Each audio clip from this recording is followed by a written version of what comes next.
The following podcast is a W2M Network original production. Visit W2Mnet.com for all of our other great podcasts, plus news, reviews, articles, and opinions from the worlds of wrestling, video games, football, and entertainment.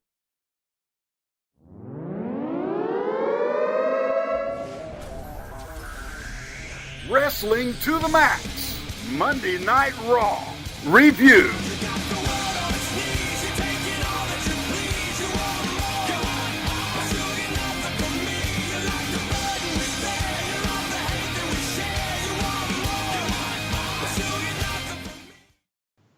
Ladies and gentlemen, welcome to Wrestling to the Max Raw Review for February 6th, 2017. And here we are tonight, ready to talk lots of great Raw action. But before we do, we're going to let you guys know, go check out W2Mnet.com for all our other great reviews and plus lots of other great wrestling content. Maybe if you're looking for us on iTunes or anywhere else, you can go check us out on the W2M Network. That's the place you go tell all your friends to go subscribe and get all the great content that we have to offer you guys. But now it is time to talk Monday Night Raw. All right. As I sit here and make sure I have the correct right one thing. No, make sure it's not last week. So Seth Rollins comes out. I was doing something else and making sure I had it right. He was getting some raisin people. Let's be honest. You're getting some Raisin Bran, and you forgot to look at the Raw review. No, I'm kidding. I could have went and tried to find Raisin Bran, but it's like in the middle of like two different cereals right now. So, I don't know if you guys ever do this, but sometimes when like the cereals get low and they're similar, somebody thinks it's great to just like combine them all in this like big mush of something. So, like, well, what if I didn't want that? But thanks. Mystery cereal. Yeah, exactly. The mystery cereal. Get like 3 different cereals in one. Makes it last longer. Because one of these days you're gonna get some Bootios in that mix. You're gonna be like, heck yeah. So. Oh yeah. Cheerios still needs to do something about that. But anyway, so there was something called a contract signing, which WWE can't ever go like more than, I don't know, I want to say a couple weeks without one of these things. It's like they can't. They just can't. But this was actually good because it allowed Samoa Joe to get on the microphone and talk in front of the Raw audience, and he got to tell everyone that he's going to destroy your heroes, and there's nothing you're going to be able to do about it, and he is the destroyer. So definitely, you know who he is. He sets his point out there, and then of course, you have the GM and the commissioner out there because they're having this like squabble where Stephanie hadn't emasculated someone in a while, so she had to emasculate Mick Foley on this night. And yeah, of course this includes Roman Reigns coming out because, that's Seth Rollins' buddy that has to come out and defend his honor. And we get Samoa Joe and Roman Reigns all ready for tonight. We didn't even bother, trying to make a pay-per-view match out of it or anything. We're just going to do it right here on Raw, the first night. Everything that kind of started this out, I think it was, the right thing to do, of course, starting with Samoa Joe. It was a big way to end last week's Raw, so why not start this week's with the big question mark that people have hanging around, what's Samoa Joe going to do? What's he going to say? How's everybody else's reaction, including Mick Foley? We got all that in this nice little package, so I kind of appreciate that. It was a good job on their part, started this thing out, and I want to kind of sit here a little bit and give a little credit to the way that Samoa Joe handled this and the things that he said, and all of them were very relevant. I love the fact that he points out it's been 18 years that he's been working to get to this point, to stand in that ring. I thought that was super cool. That's, very, kayfabe and all that, I guess, in a way, because, they're doing their thing. But it's reality, though. And it's the truth, and it's what's really cool about this. And then, of course, he gets into the fact that he's, doing what he's there to do, and that's to, give the guy that gave him the opportunity anything he wants, and that's be the destroyer. That's exactly what he's here for. So we have it all set. The table is set for what Samoa Joe is in this company to do, and of course what he's doing on Monday Night Raw, and that's basically to be the new guy for Triple H and Stephanie. And the interaction between Stephanie and Mick Foley is expected. It's just the storyline we're going to get till they finally split ways, and that's her emasculating Mick Foley, and Mick Foley trying to stand up for himself, but he can't because he can only halfway do it. I don't know. I kind of feel bad for Mick Foley because right now I don't really find him all that important anymore, and that's kind of sad. I love Mick Foley. I love who he is, but I almost feel like his job is almost kind of pointless because he's going to get overstepped all the time. So. And I think that's sort of the point here with the authority figures on Raw is that whoever they put here, so long as Stephanie or Triple H is around, they're going to be a puppet. And until Foley decides to stand up for himself, which I think is something they're building into this, then you're going to get a lot of this. But I love this opening segment. I think it makes Samoa Joe feel so important. And having Roman Reigns come out and pretty much put him in the match, while maybe not great as far as results wise for either way that ends, but it certainly makes Joe feel big that he's already getting this big match with Roman, and that he's been, hyped up as this big important guy. Like, he already feels top level, and that's great.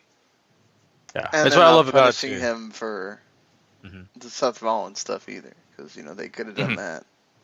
And they didn't kill us with this whole Seth Rollins thing. I really expected a lot more Seth Rollins talk here. I mean, they gave enough information, but they didn't overdo it, and I think it's for a good reason. We're not going to have a chance to see Seth Rollins. Probably not even at WrestleMania. So now this is a good way to continue on and do what they need to do and just kind of do what they do best. Oh, you probably forgot about that guy, so we'll mention him, but after this, don't expect us to say much about him. And I get that. That's got to be done. I want to also say, I like the fact that Paul just pointed out about the fact that Samoa Joe feels important and he already feels like he belongs. I just, what was kind of funny is the way he came out, the way he presented himself. It really made me reminisce and think about other guys that have done this. And Taz is one of those guys. Taz came into the company looking strong, looking vicious. Like, man, he's going to run through everybody. And I feel like Samoa Joe's kind of done that himself, and I appreciate the way that they've set him up like that. So, we'll get a chance to talk about, this whole main event thing, too. Yeah, I mean, we talked a lot about TNA and WWE borrowing from each other. Samoa Joe feels a lot like Lashley, too. Mm-hmm. You're right. Yeah. I mean, I wonder how many people were actually watching TNA in that company, but, There's about a few of them. 1, 2, 3. Well, if you're not in listen to us, they're totally ripping off Lashley guys. So, yeah. So there you go. I mean, hey, who knows? Maybe Triple H has time to watch TNA. You never know, right? Yeah. He has lackeys for that. Yeah. Exactly. No, you're right. Well, let's talk about the main event though, because I really want to get into this whole thing. I mean, hold on. Before we get to the main event, we have to. There's a reason why this is important, because later on in this show, a couple segments after, Braun Strowman just beats up a bunch of dudes, and he gets upset because, hey, I was wrestling like Sami Zayn and some top tier Raw talent and everything, and now I'm sitting here wrestling dudes again. Where is my challenge, Mick Foley? I'm just gonna kick everybody's ass. So Foley comes in and says, alright, it's gonna be Braun and Roman Reigns at Fast Lane, just so that we don't have anybody thinking that we're gonna go ahead and give Samoa Joe a big profile match at Fastlane and kill this feud or anything that Reigns and Braun are having. letting you know this is all happening still, and also letting you know that in this main event, guess who is going to show up? Braun Strowman.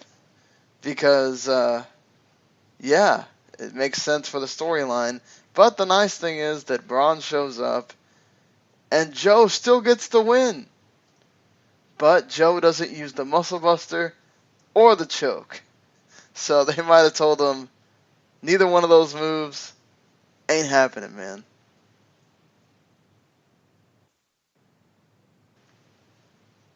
Yeah, that could be the case for sure. I mean, let's be honest. We saw one guy, Tyson Kidd.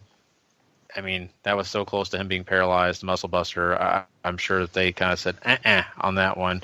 The choke thing, I think, could possibly. Yeah, be he one used they'll it in go back NXT to, for like, I don't know how much longer after that, and nobody ever got hurt. So. I agree, but Vince is a different cat. He is not like Triple H. I think Triple H is willing to give you, the opportunity to prove that you can't and you won't hurt somebody. Vince is very much on the whole perspective, the thought process of, it looks too dangerous, not going to do that. Think about it, Randy Orton, they took away the punt. Of course, that did have some injury implications. You also had, Seth Rollins lose his finisher. So, I mean, these guys are having just to deal with it, but, I mean, I'm sure Samoa Joe will find a way. I think, maybe even the Styles Clash, they still use the Styles Clash. I don't think we're not going to see the Muscle Buster. I just think they're not going to use it all the time. Kind of like the Styles Clash. You don't get a chance to see it all the time. Well, I mean, with some guys, they just may not want to risk it with them either.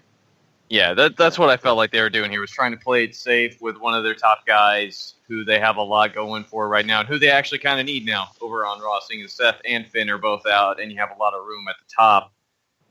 I really enjoyed this match. So Roman and Samoa Joe, I felt like had instant chemistry. They worked insanely well together. And while this is pretty much a brawl in not everything I'm sure they're capable of giving each other, I think what they ultimately ended up here worked out well. Joe still looks kind of strong, even though I kind of wish he didn't get the distraction win. But I think it is what it is at this point, especially with Roman being Roman. I think that was the closest you're going to get to... Yeah.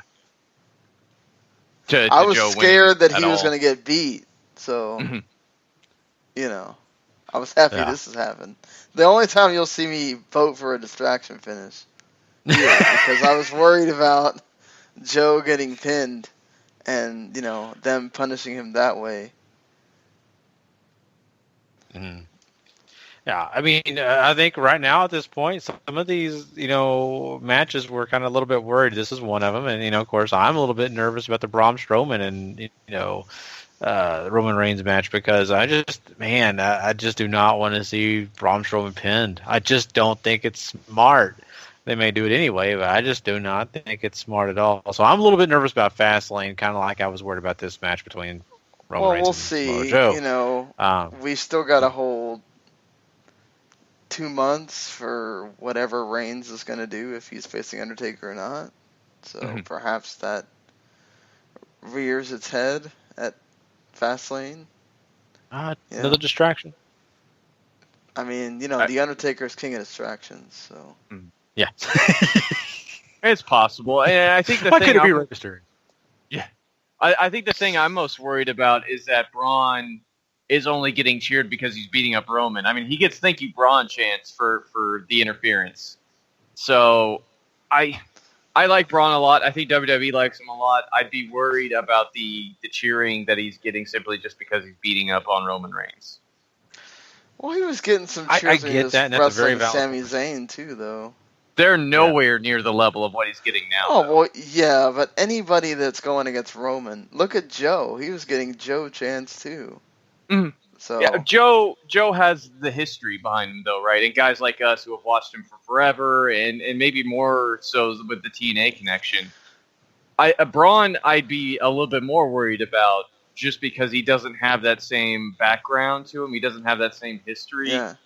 And I think that's I don't know if WWE knows. I'm sure they do, but I really hope they aren't overplaying or over-investing in Braun simply because of what he's getting against Roman right now, because that might not be the case post Fastlane or even post WrestleMania.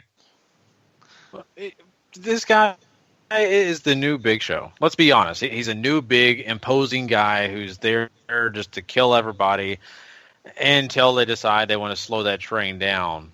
And I as big as Big Show has been within, WCW, of course, WWE as a whole, he's a big name, but I just don't remember. I mean, maybe I'm completely wrong, but I never remember him being just the biggest fan favorite. He's always been somewhere in the upper middle, maybe at the best.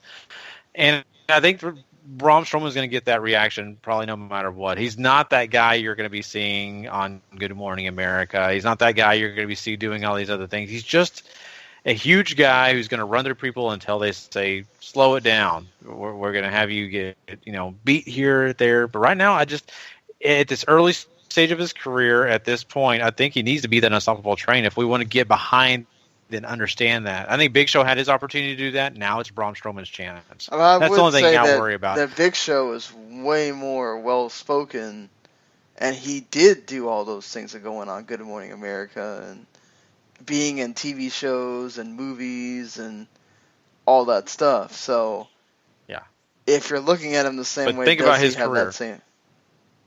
Right, well, yeah, right. What I'm saying is, he has to get to that point. What I'm saying is, like, Braun doesn't.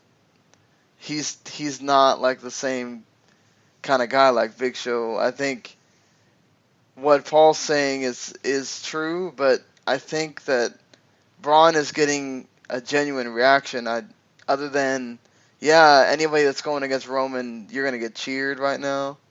Mm-hmm. I think he's definitely people feel one way or the other about the guy. I don't think they just don't. I don't think we have to worry about that so much with him. In that, people just aren't going to care about him once he's wrestling somebody not Reigns. Yeah, I think that, and that's the only way you're going to get people to care about him is to make him this unstoppable force to where, a guy like Sami Zayn, beats him clean, doesn't have to, fight and stretch out a, clock, to win.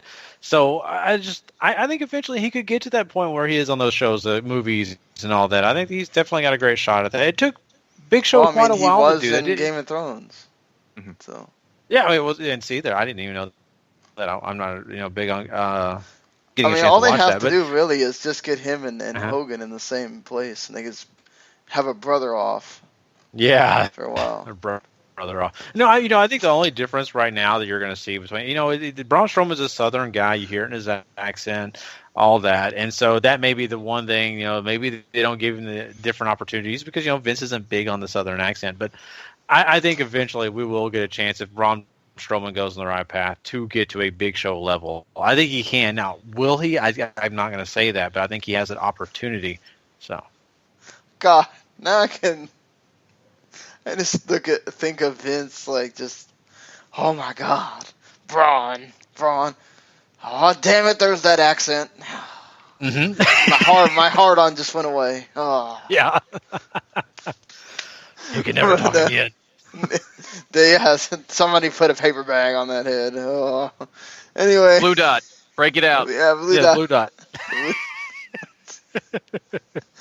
Break that, but I mean, Braun is doing it. Plus, Braun's funny, in a deadpan way. So you can't go wrong with that, honestly. But anyway, moving on from this whole mess with Braun and Joe and Seth Rollins and all that, we move on to a different thing here with the ladies of Raw, with Nia Jax taking on Bayley, as we find out that Charlotte and Bayley are going to have a rematch for the Women's Championship on Raw next week. And so, Nia Jax and Bayley have a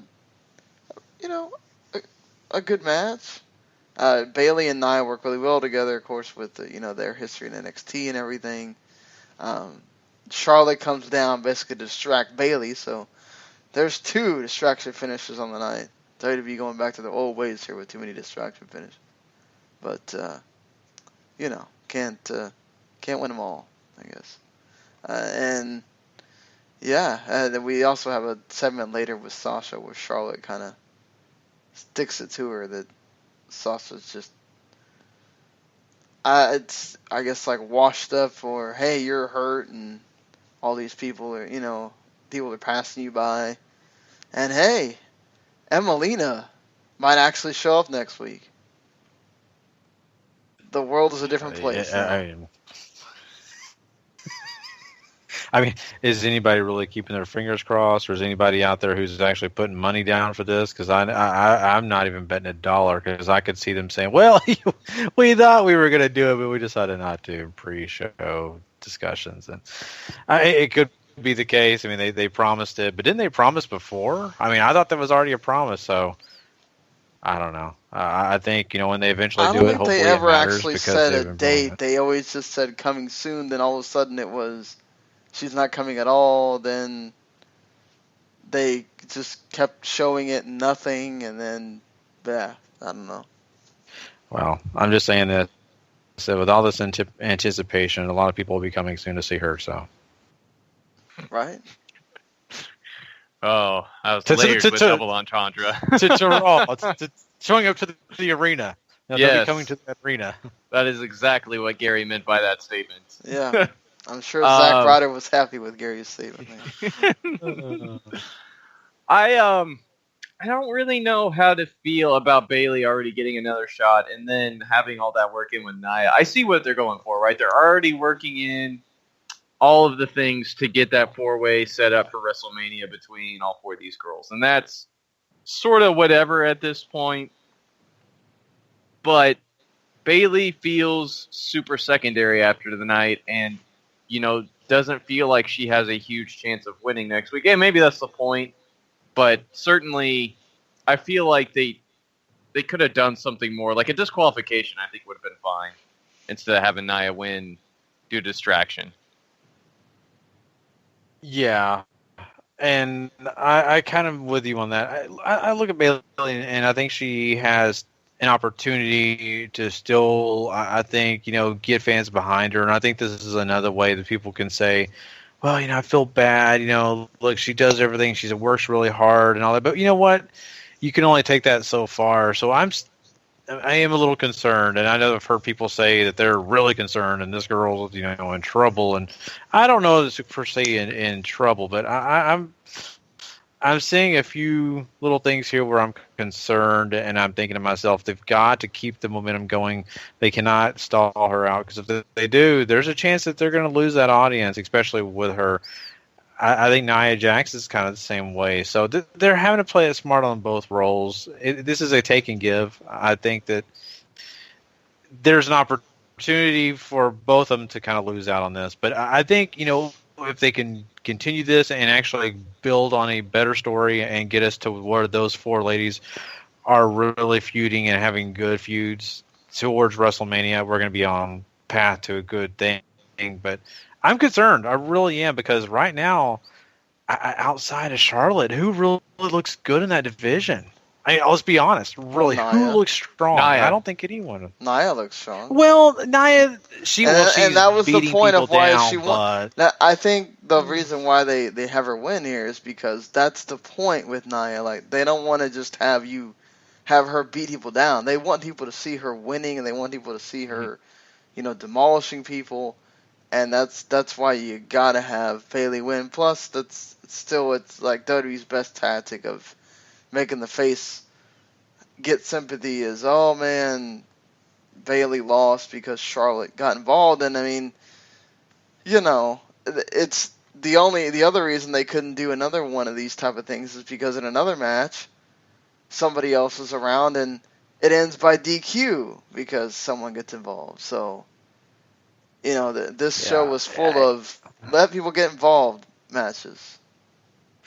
You're exactly right, and that is I guess a cheating way of getting things done. Go to find a way to get the story to continue without hurting the other people. But I want to just use this argument. I kind of maybe I feel the way Paul does about Braun Strowman about Nia Jax. I think maybe we're on parallels here, just on different people.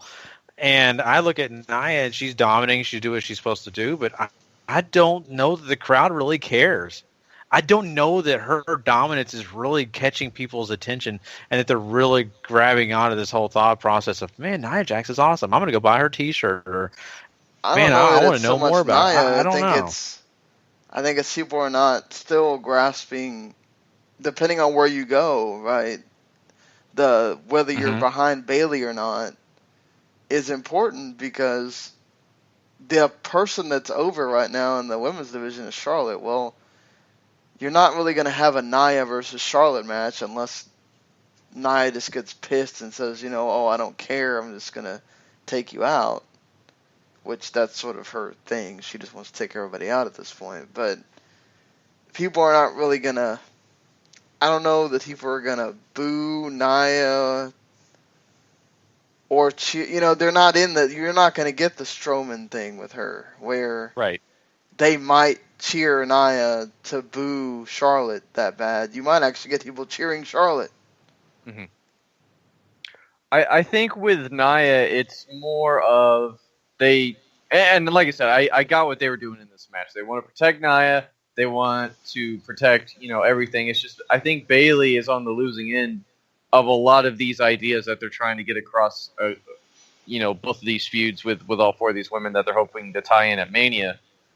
I think it's somewhat working with Nia. I mean, people do seem to care about her. It's just, I think they know what they're going to get. It's almost getting to the Ryback level of how long he was squashing people before they switched him over into something else, Mm-hmm. So I think that might have something to do with it. But I certainly think they have something with Nia. I think they know that, because we haven't really seen somebody in a long time be this dominant as far as the women's division goes, and that's something new and fresh, at least there. I agree. And I'm not hating on any of them. I'm really not. I really like all four of these women. I really feel like that they've, got a future ahead of them that could really be really cool and be exciting for fans to see. I want this to get to a point to where we're like, excited about all of them. I don't want to get to a situation where we're just sitting here saying, well, I mean, they've used Sasha 5 times between here and Mania, or they've done. I want them to actually build a storyline in a good way. And I was not a huge fan of it. Like you said, it makes sense. Mm-hmm. But I think they need to do a better job building all of them. Because right now, like I said, the only one you could say who's on easy street at this point is Charlotte. The rest of them, there's some work to be done. Mm-hmm. Yeah, for sure. So we will have to see where they go here. And we move things along since I already talked about that match previously. You had a Raw Tag Team Championship match between Gallows and Anderson and Sheamus and Cesaro. Enzo and Cass were at ringside on commentary. This match was actually going pretty well. I thought I was enjoying this. I mean, these two teams work pretty well together. And then, of course, Enzo and Cass get attacked by Mr. Gallows. And then, of course, Cass says, well, that's enough of that. Boot and DQ. And the champions are going to keep their titles here. And as they also win by DQ. And then I think we set up a triple threat for Fast Lane, if I'm not mistaken. It's what I'm gathering too. Yeah, I mean, I think you're right on point with that, Sean. I think that's what they're aiming towards, and it makes sense to me. I actually like that, and it's funny to me because usually, you guys know me. I kind of get so tired of these multi-man tag matches, where they're actually not just singles. It's actually literally tag teams in a multi-man match. I actually think this is a smart one. I like this, and I think it could be actually something where you can get a lot of comedy. I think you can get a lot of, actual good wrestling out of it. I feel really positive about this, actually, and I'm glad it's not just these two tag teams as Cesaro and Sheamus facing off against Gallows and Anderson. I think this is a good deal, and this is a good way to kind of make it relevant. So they've got a good platform here to build on. I'm okay with this. I think I would have been better with them splitting Sheamus and Cesaro at this point, but they might be saving that for this triple threat where they come up short and then you split there. And they get a pre-show Mania match or a main show Mania match for that matter. So I'm okay with this. They waited around long enough with Enzo and Cass. I don't think they're nearly as hot as they used to be, but certainly getting them involved in the tag title scene should do that for them. I don't know that you need to break them up right now. You already have the breakup sort of thing with Jericho and Owens. Do you really want to have two of those kinds of matches on WrestleMania? I mean, I know you need matches at WrestleMania, but I think they need matches, and I think they need single stars in both in the mid right, card but and you don't in the top have card. to do that. WrestleMania isn't what it used to be, as far as we're going to be making people, especially if it was on the pre-show. People aren't going to be thinking about that. You could easily do that at Mania and have it happen at Extreme Rules or whatever the Raw pay-per-view is, and I think it serves the same purpose, honestly. I think the way that they think of WrestleMania now is hit or miss when it comes to that idea that it's the start of things. Because you do see some things finish at WrestleMania these days. It's not as often as it used to be, but it is still a thing. So I don't see why not, because you have Kevin Owens and Jericho with a completely different story than what Sheamus and Cesaro have. Just because you have similar settings of breaking up and having the big match at Mania, I don't think lessens either of them at all. Obviously, people are going to care more about Jericho and Owens because they're closer to the top of the card. Sheamus and Cesaro are very much in the mid card, but they could have that same match, and you have very different stories going into it. So I think it could work. Fair enough. I'm not saying it doesn't work. I'm saying just, I don't know that. I see your point. I was just throwing out the way I was thinking about it as opposed to the way you were thinking about it. Fair, see? Always good to have different viewpoints here. So we can discuss things. But, I mean, this is interesting about Enzo and Cass. I'm waiting this long. They're going to involve them here. I wonder if they, think about giving them the titles, or they're going to spin this off to because we already had Enzo and Cass and Gallus and Anderson before. Mm-hmm. So do they go to that well again? Do they keep it a 3-team thing for a while? What do they do? This is going to be an interesting thing for Fast Lane. They did have the New Day finally show up after not being on Raw last week, so they could run down the Shining Stars and their gimmick about Puerto Rico. What the hell, man? Don't be hating on the W's in Puerto Rico. That still needs to happen. Okay? Heck yeah. I don't care if it's fake or not. I'd go to a resort right now. That's fine with me. And but the New Day gets everybody back by talking about ice cream, and that they're gonna what CM Punk couldn't do. The New Day are gonna do. They're gonna get those ice cream bars back. So imagine, guys. Shots fired. Imagine if New Day gets those ice cream bars back, coming to a store near you, and surprisingly, New Day actually have a good match with Primo and Epico here. The match is fine. It's goofy at times. Of course, what do you expect? I mean, come on, it's New Day. It's Primo and Epico and the Shining Stars. It is what it is, right? So, there you go. You expect that one. I think the ice cream thing is the most entertaining here. They even, chant it during the match, and of course, when the pin, he's like, ice cream. I mean, it's a selling point. If they don't already have this in the works, they're trying to get it in the works, or using TV time to get ice cream in the works, and the thought process of people, who can make those things happen.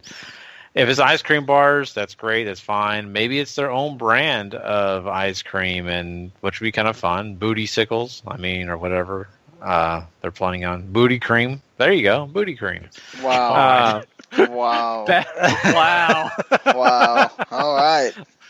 Mom, I want some booty cream. Not that kind. The ice cream. No, anyway. no. Anyway. Oh, boy. Ooh, that would be bad. I know, Just right? bad. So long as they don't call Bluebell for their ice cream needs. That's just the one thing they don't need to do. Yeah. Or, make the ice cream a certain shade or anything either. Like, that wouldn't be good. So, Uh, Well, with a name like Booty Cream, yeah. if it's not that color, you're missing out. Yeah. Yeah. See, so Could that's you why I'm not ranting about- imagine? Like, it's just. Oh, and they can make it like it has to be one of those things that has like filling in it. So when you eat it, it just nuts kind in of comes oozing out and stuff. Like, wow. I like Paul's idea of the nuts and maybe a few marshmallows to add some. Oh my god. Woo. Yeah. So this would be Man. fun, but I love that. This is just fun. I'm We sorry. just had a Gary After Dark segment on Raw. That's Yeah, fine. Nobody going to hell on this podcast, folks. Not at all. Okay, you and Eric from the Fox and Squid show need to do that show, Gary. I mean, I think it might be the highest rated show we have or something. Imagine. Me and Eric, yeah. Eric's, he's released some things on his podcast that I'm not so sold I would do personally, but that's great. See, there you go. Eric can be the far out there guy. You can be the one that just Yeah. sets everything up, He's anyway. Well, we won't get on that train. But yeah, I think that'll be a lot of fun. But I mean, what do you think, Paul? I mean, this is kind of cool. I mean, they're setting up ice cream. I don't know if it's going to happen, but I think New Day is actually getting back to where they need to be, and that's just being fun. This is the equivalent of busy work because they have nothing else for them outside the tag title scene, which in this case, at least it's an upgrade from working with Titus and all that, right? So I don't have a problem with it. I'm pretty certain that they're going to try to find a way to work the New Day into the tag title scene before WrestleMania comes around, and you'll have another multi-man match there. So I think it's going to be what it is. Yeah, very true. It is going to be what it is, but it'll be interesting to see what they come up with for New Day as far as what they're going to do and everything. By the way, is Francesca? I just noticed she was green tonight. Has she been painted before? Maybe I just missed that. I didn't realize she was green until tonight, unless they just did that. So I don't know. It's kind of interesting they did that, but that's cool. Cool. I don't know where the green comes from for that, but Maybe just matching colors. You never know. I mean, it's not. We're way far from St. Patrick's Day. Mhm. So I think what else? So we have more stuff with Chris Jericho and Kevin Owens as they come out to talk about things. It's mainly, Kevin Owens again blathering on about him winning and still being a, Universal Champion. They talk about the Jericho match with Sami Zayn later, which is for the U.S. title. And then Jericho puts one Tom Brady Super Bowl champion for the fifth time. Five time. Okay. So Brady is, Jericho takes umbrage with the fact that Brady is being called the GOAT. And so, if anybody else is the GOAT but Jericho, that means you're going on the list, Tom Brady. I wonder if, Tom Brady even knows that he got put on the list because they used the wrong Twitter handle for Tom Brady. Come on. Do the people in WWE's PR department not know that he wears the number 12? Are you guys that oblivious? Like, Jesus, come on now. To their point, you got to think about who they're employed by. Big Patriots fans. Maybe they really didn't want that sent to Tom Brady. That was like, if we really send this to Brady, we could be fired. So let's make a I could see Brady just having a ton of fun with that. So yeah, and he probably knows about it anyway. So yeah, maybe John Cena told him. Who knows? But anyway, Jericho decides that he's gonna go and give us the dirt sheet news early and say, look, the match that everybody wants to see at WrestleMania, Chris Jericho versus Kevin Owens, title for title. That's going to be the biggest main event ever in WrestleMania history. But they've been teasing on this show that Goldberg was going to return to accept Brock Lesnar's challenge, and wouldn't you know, Goldberg decides to interrupt this with his entrance and everything, except he got smart and decided he's not going to bang his head against the locker. and he accepts Brock Lesnar's challenge, and then he basically goats KO into getting some kind of title match because Jericho says, look, hey, you're going to wrestle Kevin Owens for the title at Fast Lane. And of course this leads to them arguing and stuff later, but total Jericho and Owens move for this match to be happening. Yeah, I mean it really is, and it's similar to what we've seen before. So nothing super new, special, or anything like that. But it just continues on, on what we're expecting. We're expecting that breakup to eventually happen, and it seems like, and once again, we got that writing on the wall. But yeah, I mean, for them to throw Goldberg into this, and now Goldberg has this opponent, and now we get a chance to have a big match for him for Fastlane. It all makes sense, get you ready. Now you're set. Goldberg's going to go for a title, and then he's going to face Brock Lesnar. And it also brings into that question, and we kind of said we really didn't think it was going to happen, but of Goldberg going into, face Brock Lesnar with a title around his waist. I mean, I don't know that it could or couldn't happen. It could happen either way, but I think it's good that we have that option and that's going to actually happen. So this is fine. This whole segment with Goldberg, it worked. I think he, for a guy that's, maybe not the strongest ever on the mic, he did a pretty decent job here, and I appreciated what he did. It's amazing that Goldberg can talk on the microphone. Yeah, right. And when, somebody actually tries to... Like I always say, some people actually need their lines written for them. Mm-hmm. Goldberg is one of those people. Mm-hmm. I would say, Paul, isn't it a fitting end to Kevin Owens' lackluster title reign to be destroyed in about 2 minutes?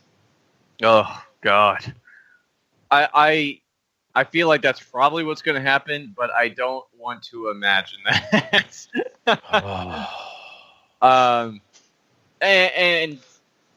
To that end, it's going to look really bad on Brock Lesnar if Owens lasts 5 to 7 minutes too. So it's probably a strong bet that. Well, if Jericho keeps getting involved to make it that way, then I guess it's okay. I mean, he can run them both over in 2 minutes for all we know, too. So why not devalue two champions? Why not? Yeah. Why not? With a part-timer. Oh. Well, I could see Jericho and Zayn having a rematch or something at Fastlane, and maybe Jericho doesn't have the title. But what's interesting thing is, you may have that saving grace of Jericho is the distraction. I mean, heck, he already is a distraction because I didn't really hear half of what he said tonight by staring at his mustache. So I was already taken away by that. Oh, so I mean, I think pretty sexy mustache, huh? Yeah, it's a nice little, stash there. So I just kind of think to myself. You had Jericho's stash. You had, Rock and Roll Express going to the Hall of Fame with their mullets. I mean, God, you couldn't get more 80s. I know, right? So there you go. I mean, and I love the 80s, I'm just being honest. So.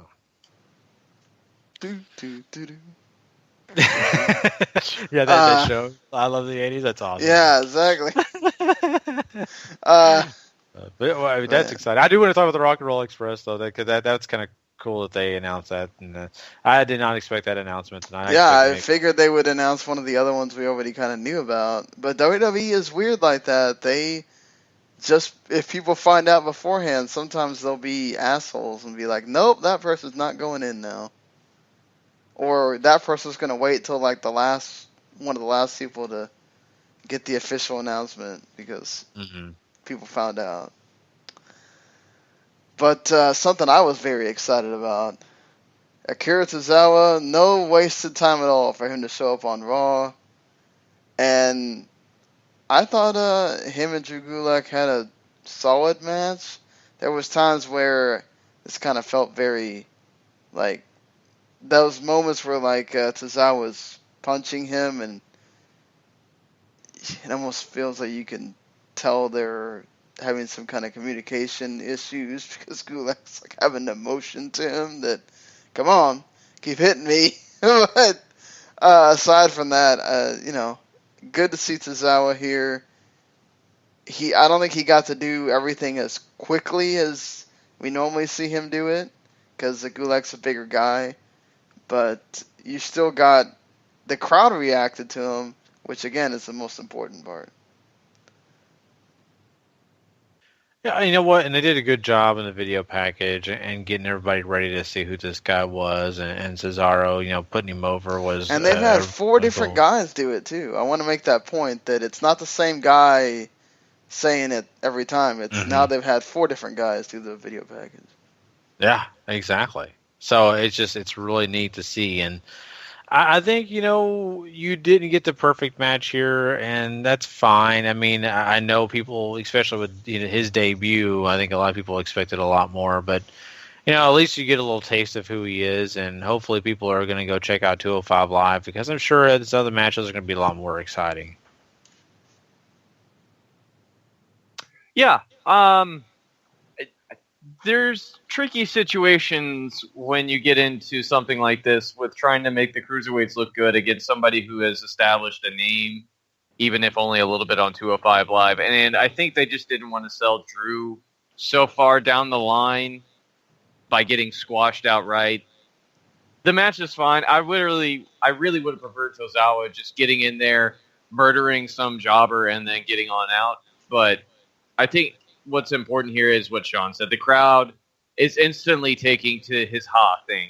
And, that's a big part of who he is as far as in-ring stuff. So I think he's going to do fine. Yeah, they really hyped it up, too, which is another part of it, too. They made this feel like a big deal. Hopefully, Vince likes him and we get some more stuff, because we did get another Cruiserweight segment here. Austin Aries, with his journalistic endeavors, continues as he gets an exclusive interview. God, it couldn't be that Neville works for the company or anything. Gets an exclusive Sean. Yeah. Nobody else could have gotten this interview. Yeah, nobody. It's almost as bad as Ryan Satin's exclusives. Anyway, Austin Aries interviews Neville to basically tell him that tomorrow night on 205 Live, everybody except for Akira Tozawa is going to be going in a match to try to earn a shot at your Cruiserweight title. And tonight, instead, we're going to have a 6-man tag, because we're Raw. We got to have one 6-man tag. And then we have a big old brawl with the Cruiserweights too. And Perkins, TJ Perkins, comes in and he just wanted some of the Premier Athlete. So that's what he got. And yeah, the 6-man tag was another solid match on the show. Yeah, the match was fine. It got done what it needed to get done, and that's, promote all these guys, get everybody ready to see some of the things they could possibly see on 205 Live, and that's fine. I appreciate it. Really, I think this whole beginning segment, like all these kind of things, they kind of drag on, and what I mean by that is, hey, I want to talk to you about me being the next champion, and the next guy comes out, and the next guy comes out, and I'm going to be champion. It just becomes so monotonous. That means they're being accepted because they got a WWE segment. I know, right? They got a chance to talk. Everybody's music plays and interrupts each other and stuff. Ooh. So you get that. I guess that's a little love to those guys. But it's like, man, come on, let's just get past this. I was just kind of like, eh. But the other way of looking at it is just what you're saying. Everybody's getting an opportunity. They're getting a chance to speak. They're getting a chance to actually have some in-ring action on Monday Night Raw. So that could potentially be really good for those guys, But I kind of know who they are, and I may think it's kind of like, but I think maybe other people are kind of interested. So. I like this precisely for what Sean said. Everybody gets to go out here and talk. They haven't done this with the Cruiserweights on Raw yet. It's always just been matches. So for them to take this time to not only build up the Cruiserweight champion in Neville, who's just a tremendous character, but as well as hype up all the challengers that he has coming after him in the big match on 205 Live. I think that was a very smart move. The segment wasn't blowaway or anything like that, but I certainly thought it was necessary. It helps these guys so much, I think, and at least trying to give them a chance to connect with the fans. Yeah. I wonder if this means we're going to get, after Tozawa gets rid of Brian Kendrick, who I forgot to say showed up at the end of Tozawa's match. I wonder if this is all leading up to a Neville Akira Tozawa match, or if there's just no way we're not going to avoid some kind of Cruiserweight Open at WrestleMania. I smell a Cruiserweight Open. Boo. Oh, I know you can't wait, Sean. I know. Well, they already had they were going to have a tag team turmoil on Elimination Chamber, so. Jesus. I mean, and it looks like we're way to probably get not everybody seeing on the the card. revival either, so. Yeah. I mean, you're not wrong, Paul. Everybody gets a payday for that, you know? Mm-hmm. So, it's good, but it's just kind of like, oh. Yeah. I mean, at some points, you do have to try to get as many people on the card as you can, you know? So, before I forget, we're going to have a Festival of Friendship next week between Jericho and Kevin Owens.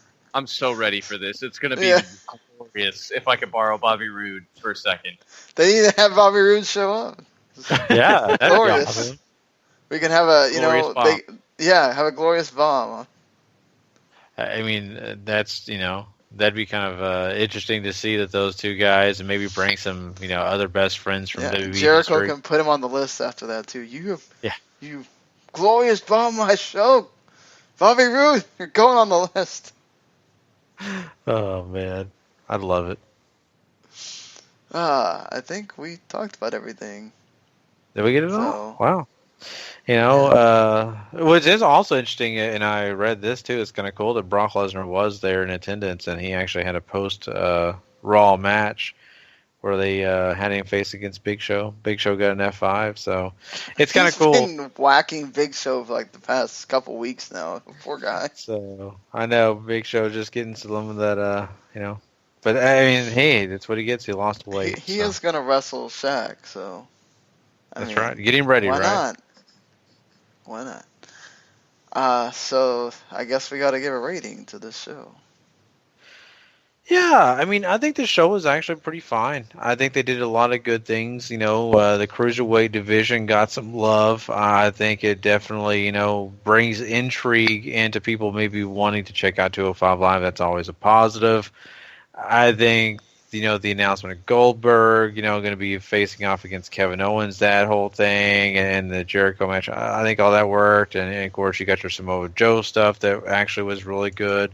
For the most part, I liked a lot of the things that they had on the show. There's really not a whole lot that I had to really be bummed out about or say I hated. I mean, even the New Day had something that was new and kind of fun. So I'm actually going to give this one an 8. I really enjoyed myself. I didn't sit there and feel like I was watching lulls. I kind of felt good about this one. So, Sweet. I'm right there in that range. I'm going 7.5. I think everything on this show had a point. They're building to stuff, and you have some good wrestling to go along with it. It's really hard to hate on that, especially in the 3-hour time span.